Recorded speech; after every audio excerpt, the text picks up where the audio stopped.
lakini andika kwenye notebook haleluya. Uandike muhimu sana. Ujumbe unasema laana itokanayo na makosa, laana itokanayo na makosa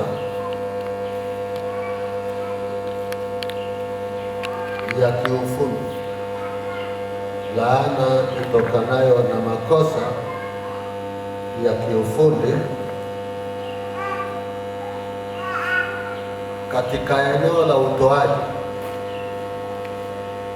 Laana itokanayo na makosa ya kiufundi katika eneo la utoaji inavyoathiri vizazi vingi. Okay. Laana itokanayo na makosa ya kiufundi katika eneo la utoaji inavyoathiri vizazi vingi. Huu ndio ujumbe wetu. Tutadipu sana kwenye maeneo mbalimbali ambayo Mungu ametupa kuyashughulikia, na tunaamini kuna milango mikubwa sana ya uchumi itafunguka kwa watu. Anasema vizazi vingi.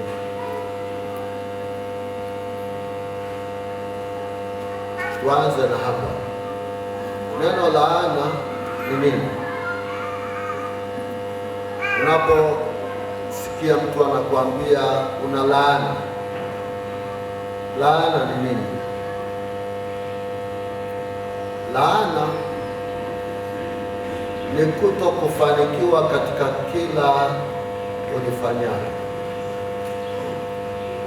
Neno laana ni kuto kufanikiwa katika kila ulifanyalo. Hii ni ya kwanza hii.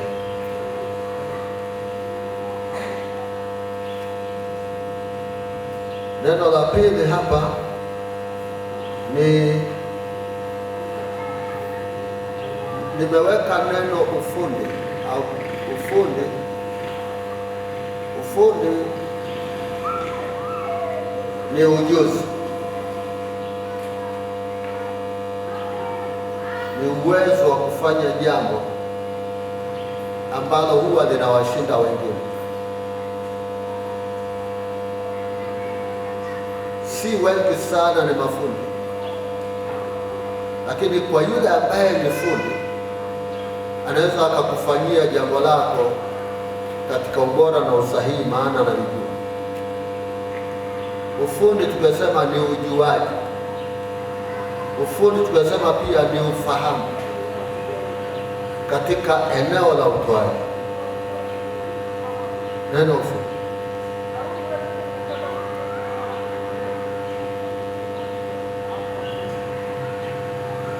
Kwamba huyu mtu hata kwenye ibada hii, kuabudu, kusifu, kuna watu wana ufundi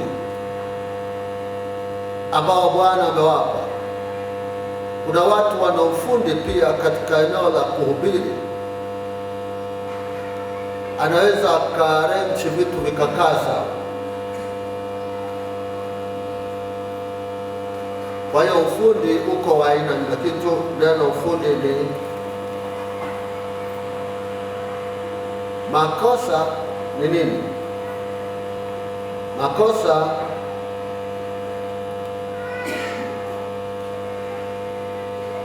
Ni kufanya katika njia isiyo sahihi. Neno makosa ni kufanya katika njia isiyo sahihi. Unafanya lakini sio njia iliyo sahihi. Au neno pia makosa ni kufanya kinyume cha matarajio. Ndio neno makosa, kufanya kinyume cha matarajio.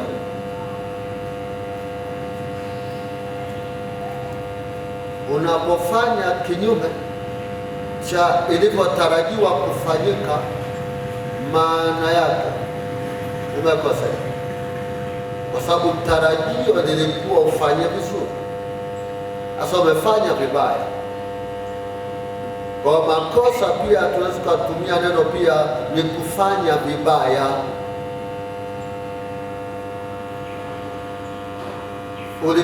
Unafanya sawa, lakini unafanya vibaya. Kwa kama unafanya vibaya, haya ni makosa.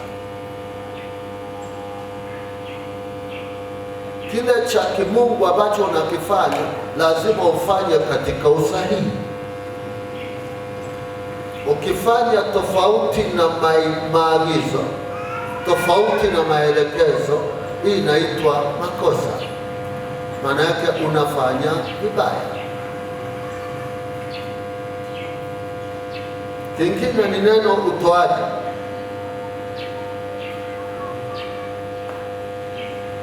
Utoaji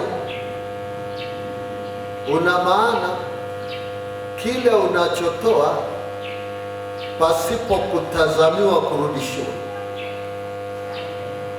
Neno utoaji ni kile unachotoa pasipo kutazamia kurudishiwa kwa njia ile ile uliyotolea.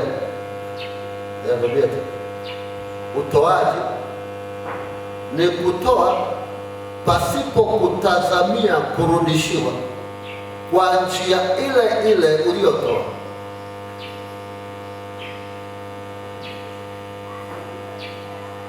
Okay.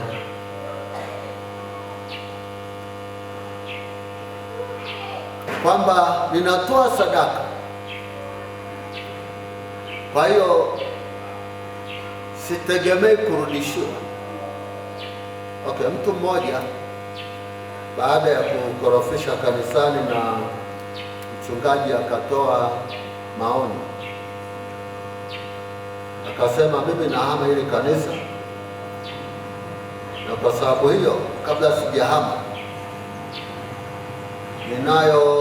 nataka mrudishie mafungu yangu ya 10 na sadaka zote nilizotoa, nirudishie, niondoke.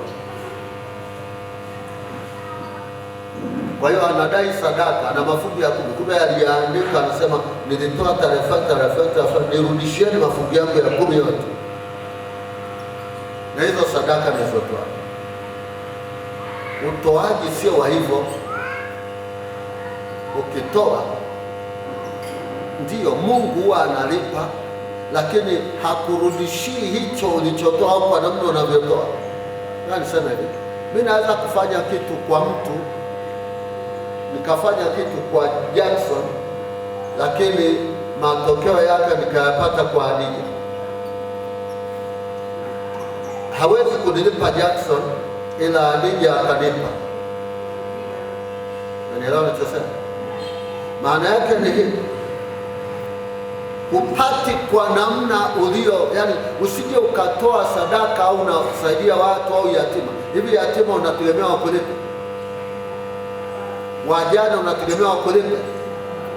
Lakini maandiko anasema yeye ampaye yatima au anayempa mnyonge au mjane yule amemkopesha Mungu. Kwa wewe unampa yatima, ila Mungu yeye anajua namna ya kukupa. Haleluya. Yesu asifiwe. Okay, huu ndio utoaji, kitu ambacho unatoa usitazamie kurudishiwa kwa njia hiyo hiyo.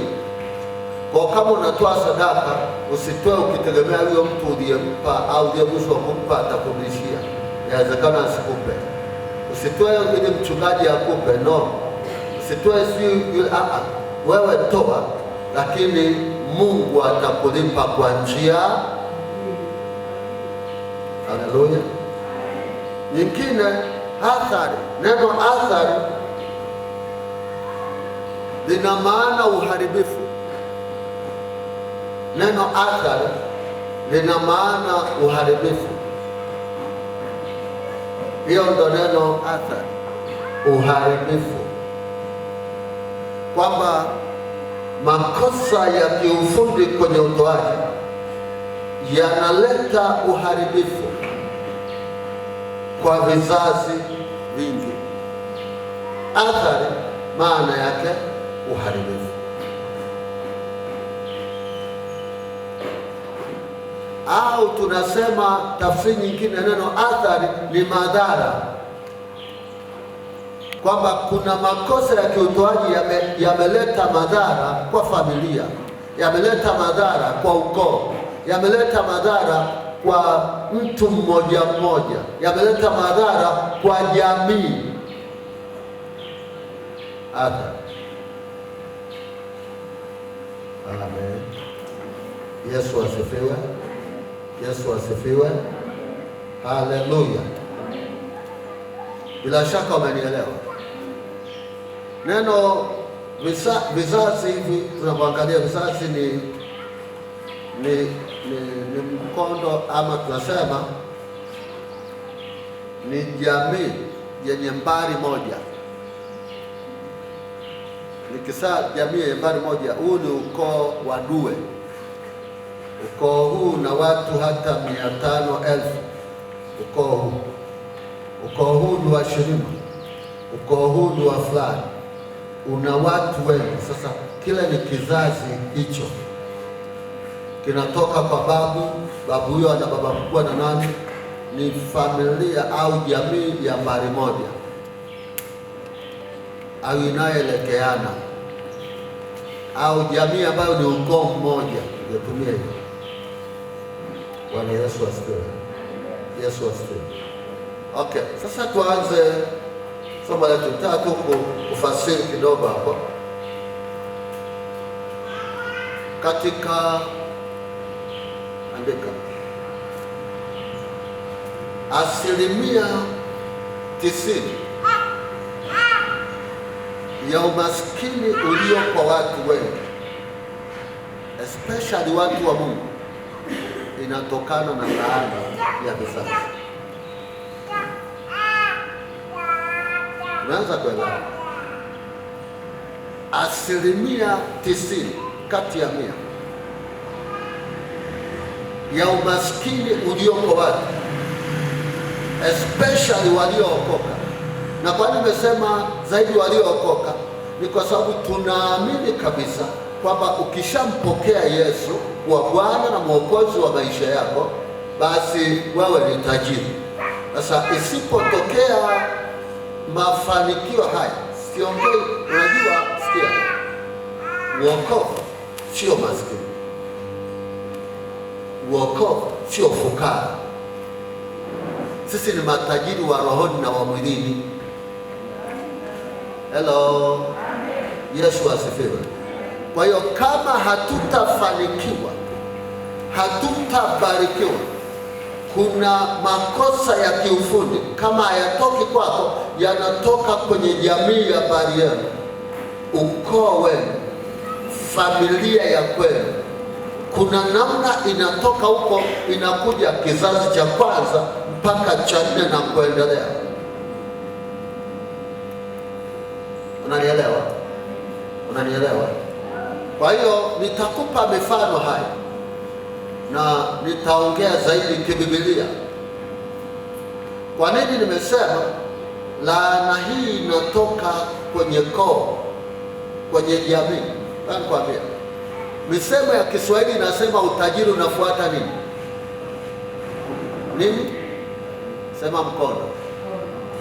Umaskini unafuata nini? Mkono. Maana yake kinachoamua aina ya maisha ni mkondo wa familia unayotoka. Na ndio maana unahitaji kujifunza ili ujikate kwenye system, ujiondoe kwenye system ya umaskini, ujiondoe kwenye system ya laana hii, ili ujitofautishe. Yakuwa nanielewa ungesema amen. Yesu asifiwe. Sijajua yule wa voice note ana recording. Sielewi sana. Bwana Yesu asifiwe. Haleluya. Hiyo ni laana. Sasa tuje hapa tunaichambua tu laana. Fungua kitabu cha Malaki. kitabu cha Malaki. Malaki sura ya 3. Malaki sura ya 3 mstari ule wa 7 anasema, tokea siku za baba zenu. Sio kweli, imeanza kwa baba zenu. Kaka mtu mmoja alirekodia basi, tokea siku, sio leo, kutoka siku za baba zenu. Au baba anaweza akawa ni babu yako, babu wa babu, kwenye ukoo na familia. Tokea hizo siku za baba zenu huko, hamjaanza nini, ila mmeanza baba zenu, mmegeuka upande, mkayaacha maagizo yao, wala hamkuyashika. Hamjaanza hapa, baba zenu walianza. Ninyi ni vizazi tu, mmerithi. Tumeachaje maagizo? Anasema, nirudieni mimi nami nitawarudia mimi, asema Bwana wa majeshi.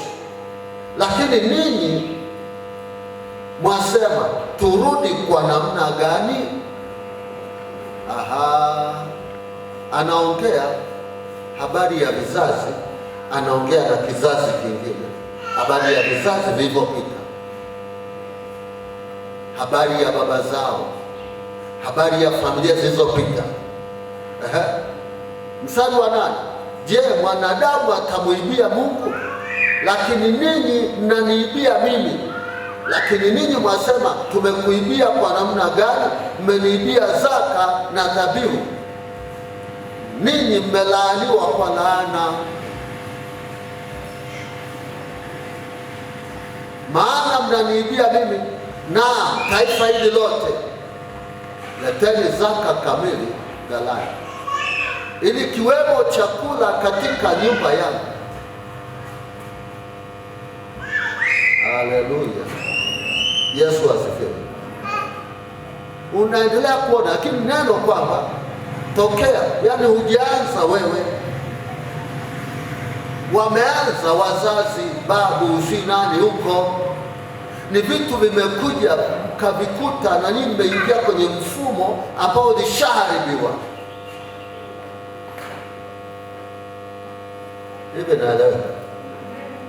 Naeleweka sawa sawa? Yesu asifiwe. Yesu asifiwe.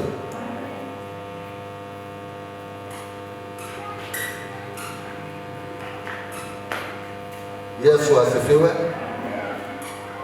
Ngoja niwaambieni kitu.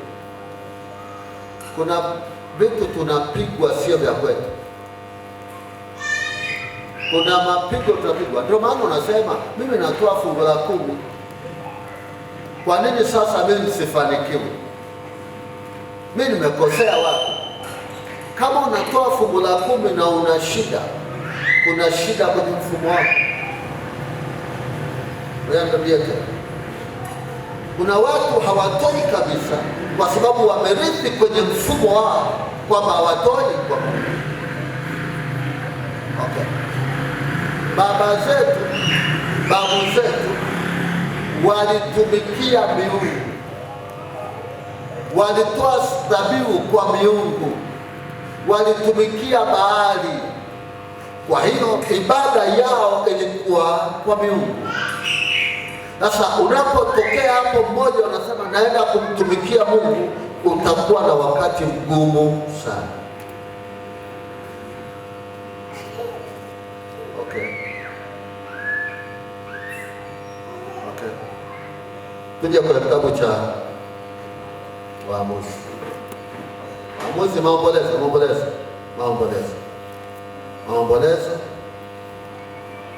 Angalia makosa. Ndio maana unapotaka kushughulikia masuala ya familia lazima uwe na elimu hii. Maombolezo iko mbele ya Yeremia kabla ya Ezekiel. Maombolezo 5 mstari wa 7. Maombolezo 5 mstari wa 7. Anasema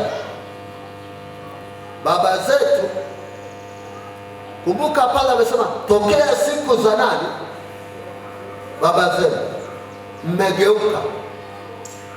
Kwa hiyo mimi nilianza kuiona dhambi yenu kupitia baba zenu,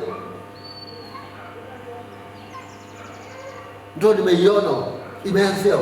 Sasa angalia, anasema baba zetu walitenda dhambi hata hawapo tena. Najua wengine hawana babu, basi kama babu basi baba yake hayupo. Sasa sikia, baba zetu walitenda dhambi hata hawapo, na sisi hapa hatujafanya dhambi, tumeyachukua maovu yao. Yaani tumejikuta tumeingia kwenye ule uovu ambao ulitendwa na baba zetu. Ezekiel anasema baba walikula zabibu mbichi, watoto wakatiwa ganzi la meno. Waliokula ni baba. Kwa hiyo nataka niwasaidie pia watu kwenye hii semina kwamba kuna watu wana shida kwenye mfumo wa utoaji. Aidha hawatoi, hawezi kutoa kwa sababu mfumo wao unagoma, ama wanatoa lakini mambo hayaendi sawa. Unapaswa kutoa. Ngoja niwaambie, mimi nimezaliwa kwenye mfumo pia, na ule mfumo niliozaliwa walikuwa wanatambikia, walikuwa wanachinjia mizimu, wanamwaga maziwa kwa mizimu. Wanaweza wakachinja mbuzi hata 5 6 kwa siku, lakini inanuizwa miungu, yani sadaka kwa mizimu. Sasa sikia, kuja kuokoka ilinigharimu, imenigharimu mpaka kujitoa kwenye mfumo, imechukua muda, na Mungu alinisaidia kutoka ili nikusaidie na wewe utoke. Baada ya kuondoka kwenye mfumo imenisaidia sasa, endapo nitatoa, ninaweza nikatoa asubuhi nikapokea jioni. Umenielewa? Sina mahali popote nimetoa kwa hasara, na sijuti kutoa, sijuti. Ila kama uko kwenye mfumo unasema kwa nini nimetoa? Walionielewa sema amen. Yesu asifiwe. Yesu asifiwe. Okay, sawa. Hiyo ni tumeongea juu ya laana. Laana itokanayo na makosa ya utoaji. Sasa angalia, baba zenu waliniibia. Sawa. Okay, ngoja niseme. Andika tafsiri. Kinachotutesa kwenye eneo la uchumi, nitakusaidia, maana leo tunaanza maombi maalum kwa kweli, na usikubali kutoka hapa kama ulivyoingia. Ndio maana ya maombi ya kufunga.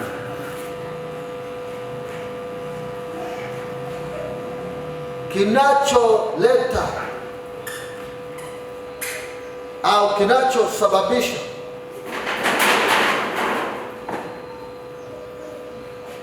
Bwana Yesu asifiwe, tudumu sana kwenye laana hasa ya umaskini ni wivu wa Mungu. Andika, wivu. Hakuna kitu kibaya kama wivu. Maandiko yanasema wivu mwako wake ni kama moto wa yeo. Wivu.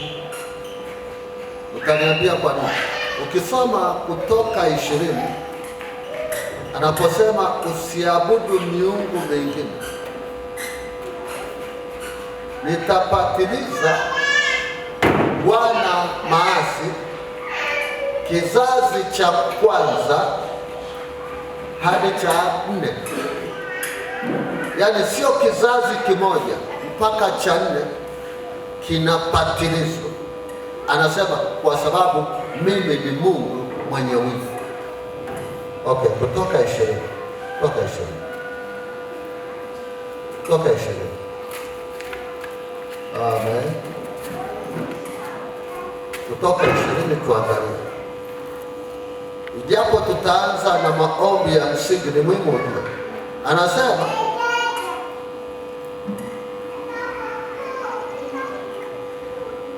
Kutoka 20.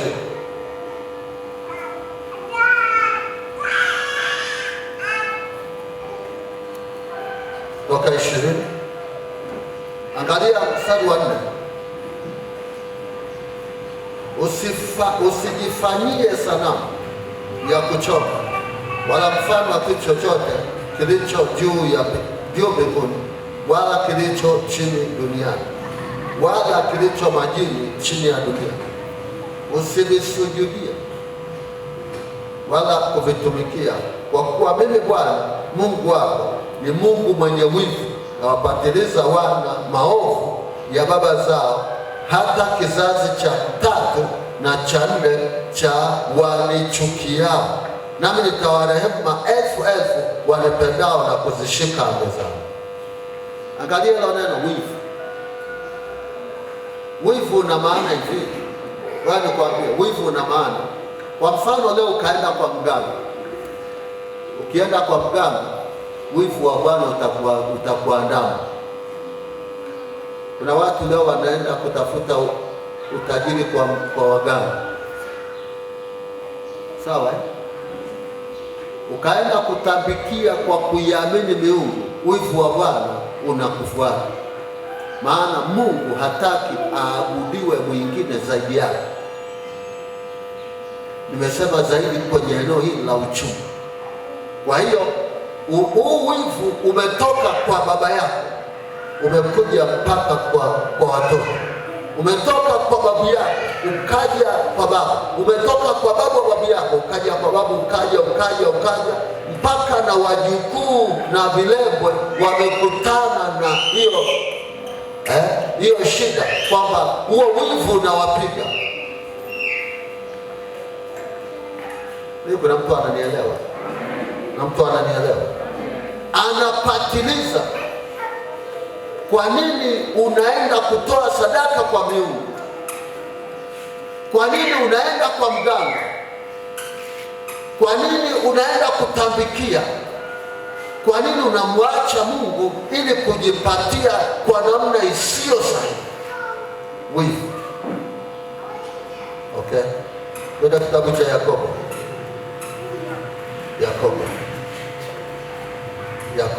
Kesho uwahi. Yakobo. Kitabu cha Yakobo ni mbele ya Waebrania. Tuisome Yakobo hapa.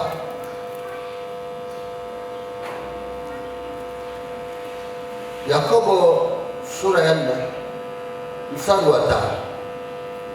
Au madhani ya kwamba maandiko yasema bure, huyo Roho akae ndani yetu hututamani kiasi cha kuona wivu. Hututamani kiasi cha kuona wivu. Ujielewa nichosema? Andika hivi. Kuitegemea miungu mingine kibibilia umezini. Kuitegemea miungu mingine au namna nyingine ya ibada isiyo ya Mungu wetu. Mungu anakuona mzinifu, na kwa sababu umezini, wivu wa Bwana unatumwa kufanya kazi. Nenda kampige huyo. Mstari wa 4. Yakobo 4:4. Enyi wazinzi, hamjui ya kwamba kuwa rafiki wa dunia ni kuwa adui wa Mungu? Hamjui ya kwamba wazinzi, nasikia, hamjui ya kwamba kuwa rafiki wa dunia ni kuwa adui wa Mungu? Dunia ina matambiko, dunia ina ushirikina, dunia ina kila namna ya ibada. Wengine wanaabudu ng'ombe, wanaabudu simba, wanaabudu hivyo. Hata wengine wameabudu miti fulani, wanategemea mawe fulani. Je, anasema hamjui kuwa rafiki wa hayo ni kuwa adui wa Mungu? Hello. Nataka niwaonye jambo. Kuna watu wamejirahisisha sana kwa sababu hawajui kwamba wao ni watengwa, wametengwa kwa kusudi. Nisikie, mimi nilitofautiana sana na nyumbani kwetu wakati huo, kabla hawajaacha matambiko. Na nilitofautiana kwa nini? Wakichinja mbuzi, mimi sili, na nikawaambia mkitaka nile nyama zenu, mimi ndio nitachinja huyo mbuzi na nitamsemea mimi maneno yangu. Kulikuwa na upinzani mkubwa wao, wakajua kabisa wakichinja sipo sili, na utaratibu wangu nikienda na inenea ile mbuzi kwa jina la Yesu. Na hakuna mtu kunywa kisusio, maana Wachaga wanapenda kisusio. Yamkini na wengine hapa, kisusio ni damu ya mnyama. Asa na mwaga ile damu chini kwa mujibu wa Mambo ya Walawi 17:11. Na mwaga ile damu mchangani na mkata shingo. Hakuna kunyonga, wala wananyonga, mimi sinyonga. Na siruhusu wachinjie. Na angalia pia wasichinjie. Kuna maeneo fulani wanakuambia tuchinjie hapa. Kuna njia ya kuingilia, aidha chinjia au ndani. Mimi namchinja ninavyotaka mimi, sitaki mazoea. Kwa nini? Tuna wakati ambao nilikuwa naambia watu hapa wakuelewa. Tukaondoka Disemba ile, watu wakasafiri.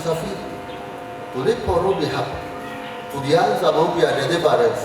Walitapika watu wengi, walikuwa na vifungo kwa sababu wameenda kula mboga za misimu. Wao unajua kabisa hii nyama iliyoletwa kwa jirani wametambikia. Uroho wako unakula, unasema nimeokoka, unakula ibada za miungu, inakufunga. Ndio maana saa ingine unaota unalishwa, au saa ingine unaomba una vitu unatapika vitoki, kwa sababu ulivila mahali. Kama kuna vyakula, kama ukienda kwa Wachaga, kwa nini mimi sipendi kula vyakula? Hata ningeenda Mswahili, sili kwa Wachaga, kwa sababu ili watengeneze vile vyakula kuna matambiko. Kwa hiyo inabidi nile njiani, nisipokula nitafunga kwa muda. Sitaki kunajisi nafsi yangu. Hello. Tumeathirika kwenye huko, hasa wanawake. Naenda kudai vipapatio kwenye msiba. Niwekee kipapatio, mwambie wenzako ulaku ushindwe ndani yako. Haleluya. Kesho unakuja hapa, si tunaomba wewe unatapika. Au unakuja saa ya maombi, vimeshakulemaza, unasinzia tu. Watu wanaomba, vinanyonya nguvu ndani yako. Na msikia, yawezekana vilivyo. Najua chakula kiasi kaandaliwa kwa mtu mmoja. Unaweza ukatiwa sababu tumekula wengi. Afu wengine wajinga hata anachukua maji asema ninakunywa maji tu, sili kingine. Uli kingine. Kwani anada kuambia maji kifuniko kinazuia ile roho kuingia ndani? Mbona maji yanaombewa yamesidiwa na yanaponya watu?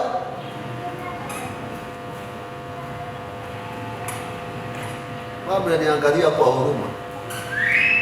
Sasa kuna aina, nimetaka kusema tu, Akachungeni sana, kuna wivu wa Bwana. Amen.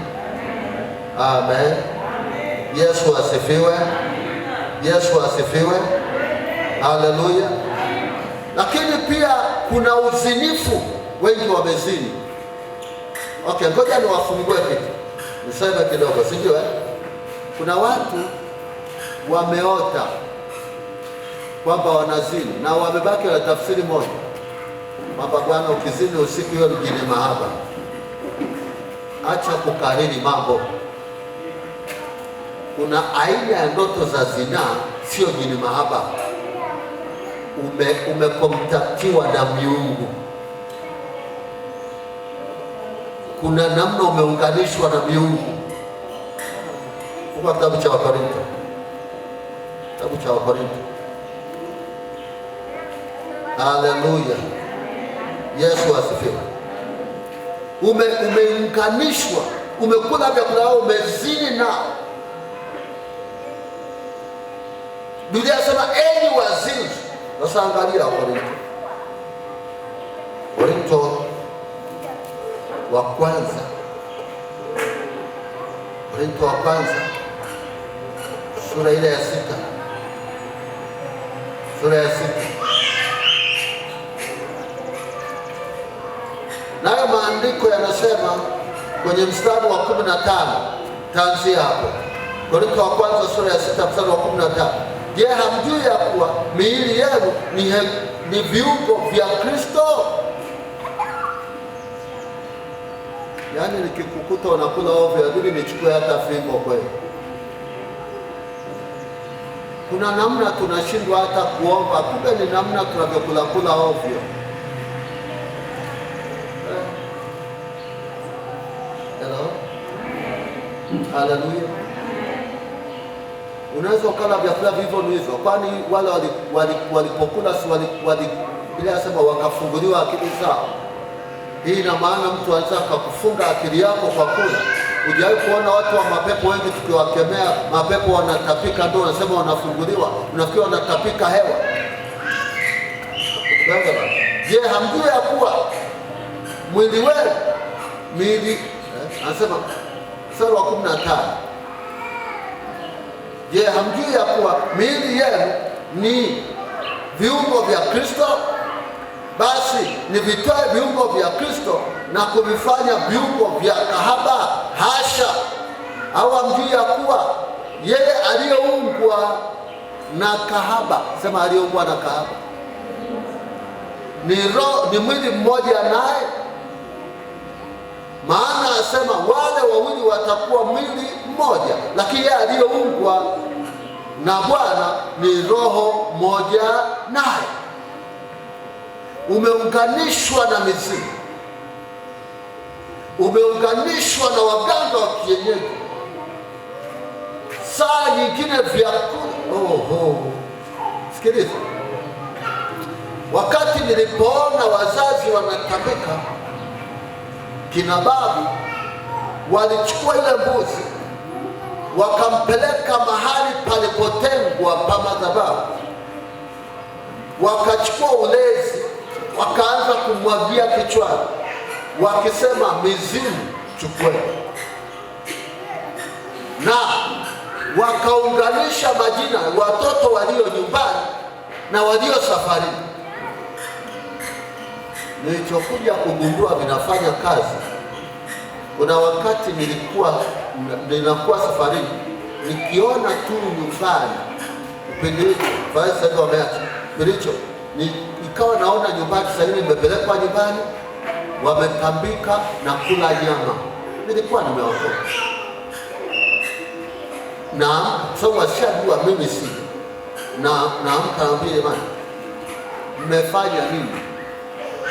Mmechinja. Na sasa hiyo naona kabisa na Mungu wamechinja, na ni kweli. Kwa jinsia ya roho walipokuwa wanataja jina langu, kabla sijavunja zile madhabahu, ile mizimu ilikuwa na contact na mimi, hata kama nisipokula kimwili na kula kiroho.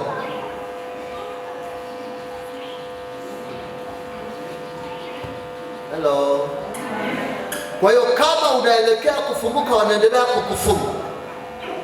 Siku Mungu aliponifunulia, niliona kama usiku nafunuliwa kwamba nenda kavunje madhabahu. Hata kama uliomba, kavunje ile madhabahu. Nilitoka usiku saa 4 ya usiku hapo. Kachukua wachungaji rafiki zangu na hadi kuishi, tukaenda washa gari. Tulivunja madhabahu kuanzia saa 7 usiku mpaka 12 ya asubuhi. Baada ya hapo, hata mandoto ya kuota nyumbani, si bibi aliyekufa, babu aliyekufa, mambo ya kula nyumbani, si unalishwa nyumbani, ikaisha. Amen. Hello. Amen. Kuna namna unashambuliwa na mfumo, makosa ya kiufundi, kwamba wakati wewe unatoa huku, mizimu inakwambia kwetu sisi walikuwa wanatupatia mbuzi, unaendaje kutoa fungu la 10? Acha, anakupiga vita ili hata ile mshahara usitoshe kutoa fungu la 10. Ukiona hutoi fungu la 10, hutoi sadaka kwa uhuru, una kifungo cha kwenye mfumo. Funguliwa kwa jina la Yesu. Haleluya. Sasa kuna namna ya kuunganisha. Labda Ezekiel 16 napoelekea kwa Ezekiel 16 anasema ujulishe Yerusalemu machukizo yako. Mstari wa 1, uambie asili yako na kuzaliwa kwako kwatoka katika nchi ya Kanaani. Mwamori alikuwa baba yako na Mhiti alikuwa mama yako. Siku uliozaliwa kitovu chako hakikukata. Kuoshwa kwa maji usafishwe, ukutiwa chumvi hata kidogo. Nilipokuja nikakuta ukigaagaa kwenye damu yako mwenyewe, nikikwambia wewe wangu, nikakuosha, nikakuvika mavazi mazuri, nikakupamba. Mstari wa 14 anasema ukawa katika hali ya kifalme.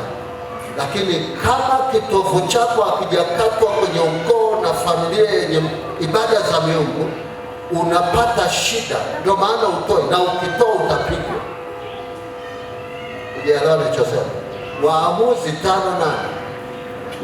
5:8 walichagua miungu mipya, ndipo kulikuwa na vita malangoni. Ilitokea wapi? Walipochagua miungu hiyo mipya, vita ikatokea. Maana yake ni hii, kwamba nilikuwa kwenye ile mizimu tunayoabudu, tunachinjia, tunafanya hivi. Sasa nikaamua mimi kuokoka. Sasa vita ikatokea malangoni. Ilipotokea, kwa kuwa sikuwa na ufahamu wa kujitenganisha, wa kukata kitovu, wa kujiachanisha, nimejikuta naishi kwenye mfumo. Kama ni presha, tunayo presha. Kama babu yangu alikufa na presha, na mimi niliyookoka niko kwenye presha. Kama baba yangu aliabudu miungu, na mimi nimejikuta naingia huko. Sasa kwa jina la Yesu na kutamkia leo, utoke kwenye mfumo. Amen. Yesu asifiwe. Ndio maana hata daktari anakuuliza, uliwahi kupata ajali yoyote? Nasema kuna siku tulianguka juu ya mti nikiwa mdogo au nikiwa fulani hivi, kichwa kikauma sana na nini, lakini hata hivyo kichwa huwa kinaniuma. Au niliwahi kupata ajali ya gari ikawa okay, sawa, twende ukafanye CT scan ya kichwa. Wakienda kuangalia kwambia una uvimbe unaosumbua ubongo wako, yaani umevimba, kwa hiyo ubongo wako unacheza, ndio unasababisha unapata hicho kifafa. Kwa hiyo unahitaji operation ya kichwa ili hiyo shida iondoke. Kwa sababu hii imetokea ukiwa tu kwenye ajali, lakini hiyo ya kimfumo sisi hatuwezi kutibu. Tutakupa dawa tu, utatumia mpaka kufa. Sasa ile ambayo nakwambia utatumia mpaka kufa kwako, inahitaji kuletwa kwa Yesu na ikute fundi wa kushughulikia mifumo.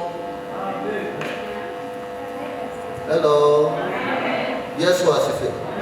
Yesu asifiwe. Okay. Kuna neno ninaona narudia. Andika Hosea 2. Kabla sijaomba, andika Hosea 2. Wakati aposema, siini mama yenu atupilia mbali mambo ya uzinzi wako, usiwe katika maziwa yako. Amezini huyo mama, anao wapenzi, anazini nao. kama unanielewa. Hosea 2 anasema, waambieni ndugu zenu wanaume amen, na ndugu zenu wanawake ruhama. Msihini mama yenu, msihini, kwa maana yeye si mke wangu, wala mimi si mume wake. Na ayaweke mbali mambo ya uasherati wake, yasiwe mbele ya uso wake, na mambo ya uzinzi wake yasiwe kati ya maziwa yake. Nisije nikamvua nguo zake akawa uchi, nikamweka katika hali aliyokuwa nayo siku ya kuzaliwa kwake, na kumfanya kama jangwa, na kuyaweka uchi. Yesu asifiwe. Yesu asifiwe. Sasa endelea. Lakini kuna wakati ukiendelea kusoma hapa anasema, labda tuendelee kidogo kwa sababu ndio andiko la mwisho. Maana mstari wa 4,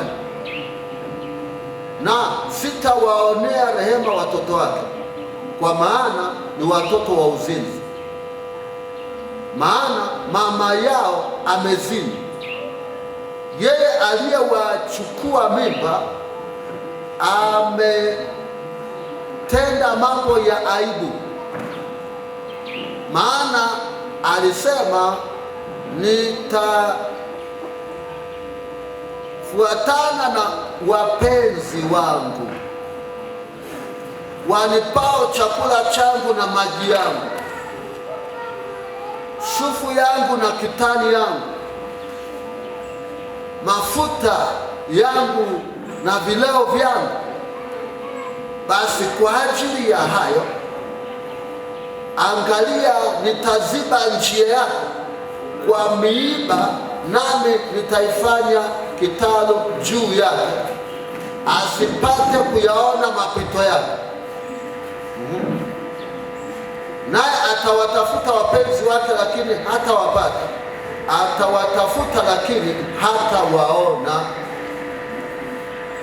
Ndipo atakaposema, nitakwenda nimrudie mume wangu na wa kwanza, kwa maana hali yangu ya zamani ilikuwa njema kuliko hali yangu ya sasa.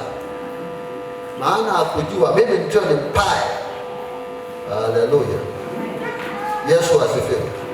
Hakujua kuwa mimi ndiye ninayempa ngano na divai na mafuta juu na kumwongezea. Angalia huo wivu ulivyo.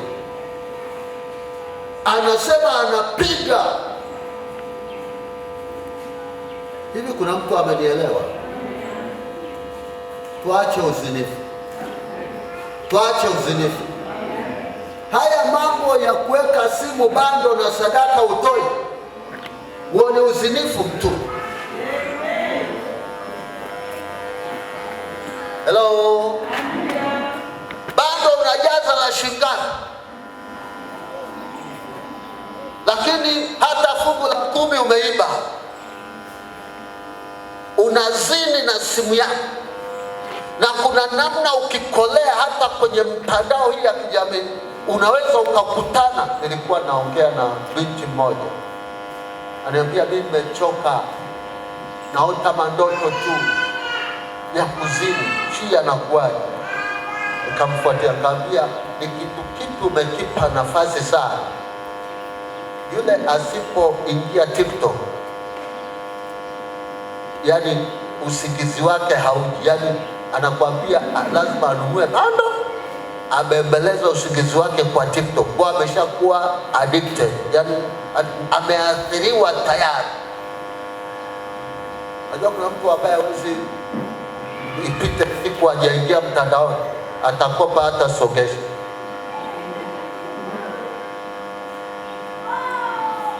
Hello, bwana uongo. Wewe angalia, wengine wanakuwa wamefika limit ya kukopa. Umekopa ili tuingie. Wewe ni msini Uzinifu unatokea wapi? Angalia nafasi uliotoa na sadaka unazotoa kwenye mtandao zijumuishe kila ulichonunua, alafu angalia na sadaka unazotoa, angalia mpenzi wako ni nani, ni simu au ni Mungu. Una sadaka ila hela ya bado unayo. Laana mkubwa. Sio mimi nimesema, ni maandiko. Haleluya. Yesu asifiwe. Mtu anakuambia naenda kusuka nywele, unasuka nywele za 30,000 50, alafu unakuja nyumbani mwa Bwana huna hata 2,000 ya sadaka. Sasa wasema tunapinga kujipamba. Mungu apewe nafasi. Haleluya. Bado unanipenda? Bado unanipenda? Tuko kushughulikia laana. Kuna namna inawezekana imetoka mahali, lakini na wewe umeirithi, unaitembelea. Mgeukie jirani yako, muulize unatoaga fungu la 10? Maana kuna watu pesa imeshikamana nao kama kupe na ng'ombe anavyomshika ng'ombe. Fungu la 10 mara ya mwisho kutoa lini? Kuna watu wana manadhiri kibao. Kwenye eneo, yani atoe kwingine. Yani sikia. Haikuumi kutumia bado la 10,000, lakini inakuuma kutoa sadaka ya 10,000. Una pepo tayari. Niongea ukweli, watu wananuna. Yesu asifiwe. Yesu asifiwe. Hivi okay. Nikitumia bado la 1,000 mpaka siku 7 ninashinda. Lakini kwenye sadaka unatoaga limit shingana 1,000. Sijui lakini kwenye siku tunatoa nyingi.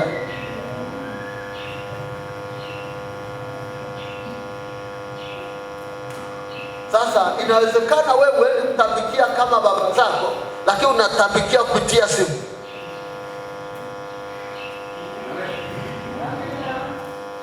Alafu ukiona nimeota ndoto ya kuzio, sema roho ya mahaba ishindwe wakati umeingangania wewe. Hiyo TikTok ndio mpenzi wako. Hiyo Facebook ndio mpenzi wako. Huyo nani ndio mpenzi wako. Umeonekana sasa unazina. Manake swala la zinaa ni swala la nafsi. Umeipa nafsi yako nafasi kuliko Mungu. Wivu wa Mungu unatutafuna. Mungu anaweza akapiga uchumi kwa sababu matumizi yake ya kipesa hayana nidhamu kwake.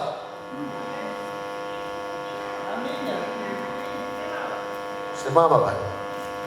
Kesho tutaendelea kula dozi. Yesu asifiwe. Sema amen.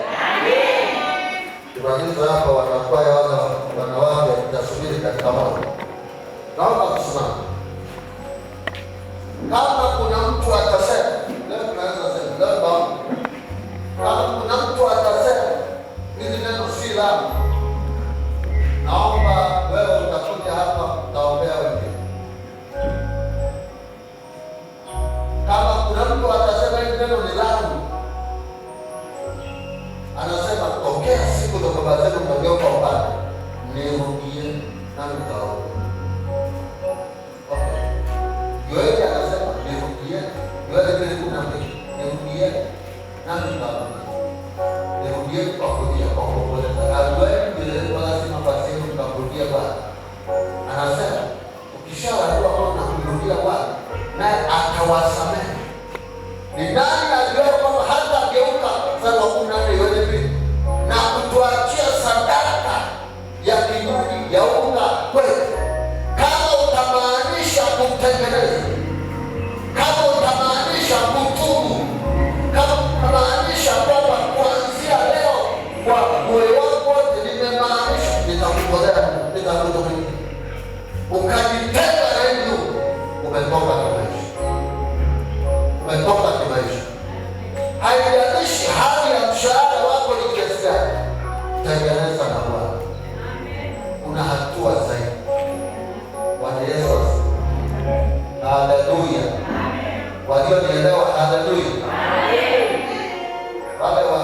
ili usiwe na hofu.